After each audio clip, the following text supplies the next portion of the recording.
DK శివకుమార్‌కి ఇప్పుడు చాలామంది కొన్ని హెచ్చరికలు జారీ చేస్తున్నారు. సిద్ధరామయ్య రాజీనామా చాలామందికి నచ్చలేదు. కొంతమందికి నచ్చింది. అంటే డీకే శివకుమార్ యొక్క వర్గమంతా కూడా ఈ రాజీనామాను ఆమోదిస్తారు. ఎందుకు? ఆయన సీఎం అవ్వాలి డీకే శివకుమార్. ఇటు సిద్ధరామయ్యకి చెందినటువంటి వర్గీయులందరూ కూడా విమర్శిస్తారు. ఎందుకంటే ఆయన సీఎంగా ఉంటే వీళ్ళకి అన్ని పనులు జరుగుతాయి కాబట్టి. అది ఎక్కడైనా ఉన్నదే. కానీ ఇక్కడ చాలామంది మాజీ మంత్రులు, ఎమ్మెల్యేలు ఏమంటున్నారంటే, నువ్వు ముఖ్యమంత్రి అయిపోవడం గొప్ప కాదు, నీ పక్కనే ఉన్నటువంటి సిద్ధరామయ్యతో చాలా జాగ్రత్త అని ఇప్పుడు మాజీ మంత్రి డాక్టర్ కె సుధాకర్ గారు అయితే హెచ్చరిస్తున్నారు. టీకే శివకుమార్కి కొన్ని సలహాలు ఆయన డైరెక్ట్గా సోషల్ మీడియా ప్లాట్ఫామ్ ద్వారానే చెప్పారు.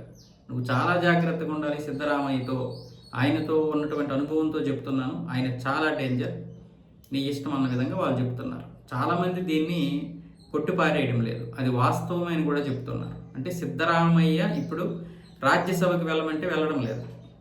కాంగ్రెస్ ఏమంటుంది, మీరు రాజ్యసభకు వచ్చేయండి, మీలాంటి సీనియర్లు ఇప్పుడు మన పార్టీకి చాలా అవసరం, మీరు ఇక్కడ రాజ్యసభలో దేశ రాజకీయాల్లో ఉండండి అంటే, నాకు ఏ దేశ రాజకీయాలు అక్కర్లేదు, ఏమి అక్కర్లేదు, నాకు ఈ రాజ్యసభ కూడా వద్దు అని చెప్తున్నాడు. రాజ్యసభ వద్దు అనడానికి అర్థం ఏంటి? ఇక్కడ కర్ణాటకలో తన యొక్క ప్రభావం తగ్గిపోతాయి, కర్ణాటకలో తన యొక్క రాజకీయ నాయకులందరూ మారిపోతారు. ఈలోకి డీకే శివకుమార్ వర్గం అంతా, లేదా డీకే శివకుమార్ సిద్ధరామయ్య వర్గాన్ని మొత్తం తన వైపు లాక్కుంటే ఇక్కడ ప్రాతినిధ్యం వహించడానికి కూడా ఉండదు.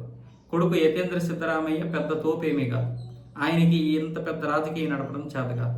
సో ఈ నేపథ్యంలోనే సిద్ధరామయ్య జాతీయ రాజకీయాలకు వెళ్లకుండా ఇక్కడ కర్ణాటకలో ఉండిపోతున్నాడని కొంతమంది అంటున్నారు. అందుకే కొంతమంది సలహాలు ఇస్తున్నారు డీకే శివకుమార్కి, నీకు ఆ సలహా చెప్పినట్లుగా ఈ సలహా చెప్పినట్లుగా నీ పక్కనే ఉన్నటువంటి వ్యక్తి సిద్ధరామయ్యతో చాలా జాగ్రత్తగా ఉండు అని.